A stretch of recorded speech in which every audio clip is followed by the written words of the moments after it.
ચાલો વિદ્યાર્થી મિત્રો, આપણે આંકડાશાસ્ત્ર ચેપ્ટર આપણે બધા જાણીએ છીએ કે પરીક્ષાની અંદર 16 માર્ક્સનું ચેપ્ટર છે. તો સૌથી વધારે માર્ક્સનું જે ચેપ્ટર છે એમાંની 3 રીતમાં એક રીત મધ્યસ્થ છે, જેનો દાખલો 3 માર્ક્સની અંદર ક્યારેક 4 માર્ક્સની અંદર પરીક્ષામાં આવે છે. તો આપણે આજે શીખશું કે મધ્યસ્થનો દાખલો કઈ રીતના કરવો. તો બરોબર ધ્યાન આપજો, સમજજો, જેથી તમને પરીક્ષામાં એનો ફાયદો થાય. સૌપ્રથમ આપણે મધ્યસ્થનો દાખલો ગણતી વખતે જે વર્ગ અને આવૃત્તિના બે ખાના તમને તૈયાર આપ્યા હોય, વર્ગ અને આવૃત્તિ, આપણે ફક્ત એક જ કામ કરવાનું છે, CF નું ખાનું બનાવવાનું છે. એનું CF નું, એટલે કે વર્ગ, આવૃત્તિ અને અહીંયા આપણે લખશું CF. હવે CF નું ખાનું કઈ રીતના કરવું, બરોબર ધ્યાન આપજો વિદ્યાર્થી મિત્રો, કે બે તમને તો ખાના આપ્યા છે, એક વર્ગનું અને બીજું આવૃત્તિનું. ત્રીજું જ આપણે બનાવવાનું છે, એમાંથી જવાબ આવશે.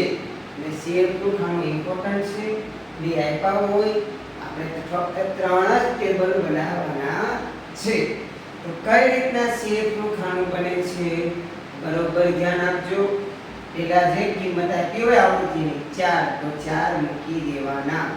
પછી ક્રોસમાં જોવાનું નીચે, 4 ને 5 કેટલા થાય, 9, 13 ને 9 22, 22 માં 20 નાખો, 22 માં 20 નાખો તો 42, 42 ની અંદર 14 એડ કરશું, 4 ને 2 6, 4 ને 1 5, 56, 56 ની અંદર 8 એડ કરશું તો આવશે 64, 64 ની અંદર 4 એડ કરશું, ક્રોસમાં 4 છે તો 64 ને 4 68. અને હંમેશા યાદ રાખજો કે CF નો ખાનામાં જે લાસ્ટ આવે તે તમારી આવૃત્તિનો ટોટલ હોવો જોઈએ. ઘણીવાર પરીક્ષાની અંદર અહીંયા ટોટલ આપતા નથી, તો આપણે પહેલા આવૃત્તિનો ટોટલ કરવાનો, એ 68 જ આવશે. અને CF ના ખાનામાં બી ટોટલ 68 જ આવશે. જો બંને કિંમત સરખી આવે તો જ તમારો દાખલામાં જે CF ની લાઈન છે એ સાચી છે. એકવાર CF નું બોક્સ બની ગયું, ફક્ત પછી સૂત્ર મૂકીને કિંમત ડિસાઈડ કરવાની છે. આપણે કઈ રીતના કિંમત ડિસાઈડ થશે, તો એના માટે આપણે સૂત્ર સમજવું પડશે. મધ્યસ્થનો સિમ્બોલ છે વિદ્યાર્થી મિત્રો m. m માટેનું સૂત્ર છે m બરાબર l plus n/2 minus CF, n/2 minus CF ના છેદમાં f આવશે, આ કિંમત કાઉન્સમાં ગુણ્યા h. હવે આપણે બધા બદલે સમજશું. m એટલે કે મધ્યસ્થ, જે આપણે શોધવાનું છે. l કોને કહીશું, તો કે આપણો જે ટોટલ આવ્યો છે 68, એ ટોટલને તમારે n કહેવું પડે. ને n/2 સૂત્રમાં આવતા હોવાથી એના અડધા કરશું તો 68 ના અડધા 34 થાય. હવે આપણે આ n/2 ની કિંમત મળી ગઈ. n ડિસાઈડ કરવા માટે આ જ કિંમત કામ લાગશે.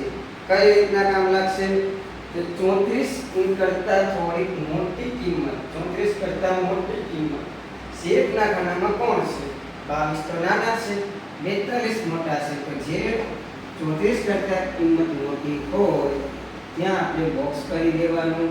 અને વર્ગના ખાનામાં જે બોક્સ કર્યું છે એમાં જે પહેલી કિંમત આવે એ તમારો L થશે. એટલે આપણે L ડિસાઈડ થઈ ગયું, n/2 ડિસાઈડ થઈ ગયું. હવે CF ડિસાઈડ કરવો છે. CF કઈ રીતના ડિસાઈડ કરશું, તો કે CF એટલે કે બોક્સ કર્યું છે એમાં ઉપર એરો કરો, એ તમારો CF. કેટલા છે અહીંયા, 22.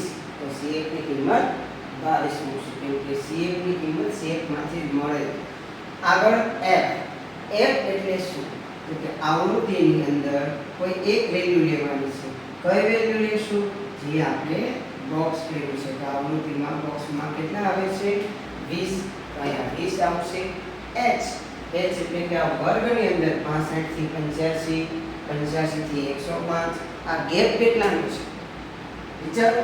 85 માંથી 65 બાદ કરો તો બી મળી જાય, અથવા ગેપ કેટલાનો છે એ આપણો h થશે. તો દરેક કિંમત મૂકતા આપણે દરેક વેલ્યુ મૂકતા l ની કિંમત આગળ અહીંયા ડિસાઈડ કરી આપણે 125 પ્લસ n/2 એટલે કે આ ટોટલના અડધા કેટલા થશે 34 માઈનસ cf કોને કીધા કે સર બોક્સની ઉપર 22 છે તેને છેદમાં f કોને ડિસાઈડ કર્યા છે 20 ને કૌંસમાં ગુણ્યા h કોને કીધો ગેપ પણ 20 નો છે વિદ્યાર્થી મિત્રો. હવે આપણે કિંમતને સાદુરૂપ આપતા આગળ વધીએ.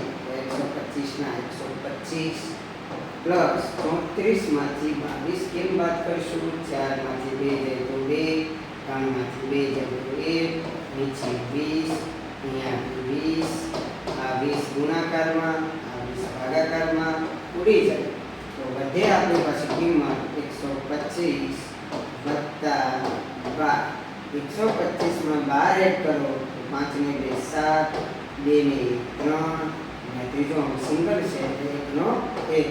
આજે 137 છે એ આપણો મધ્યસ્થ થઈ ગયો. અહીંયા મધ્યસ્થ જ માંગેલું છે તો મધ્યસ્થ શોધાઈ ગયો છે આપણો 137. આટલી કિંમત મૂકો અને 3 થી 4 માર્ક્સ બોર્ડની અંદર બેઠા આવે વિદ્યાર્થી મિત્રો. ફરીથી ન સમજાય તો વિડીયો રિપીટ કરજો, જરૂર તમને સમજાશે. પરીક્ષા માટે બેસ્ટ ઓફ લક. તો આપણે આંકડાશાસ્ત્ર જે 16 ચેપ્ટરનું છે એમાંની એક રીત, 3 રીતમાંની એક રીત મધ્યસ્થ શીખા. મધ્યસ્થના દાખલા આ રીતના જ કરવાના હોય, બહુ સિમ્પલ છે. જે સ્ટેપ ન સમજાય કોમેન્ટ કરજો, લાઈક કરજો. Best of luck.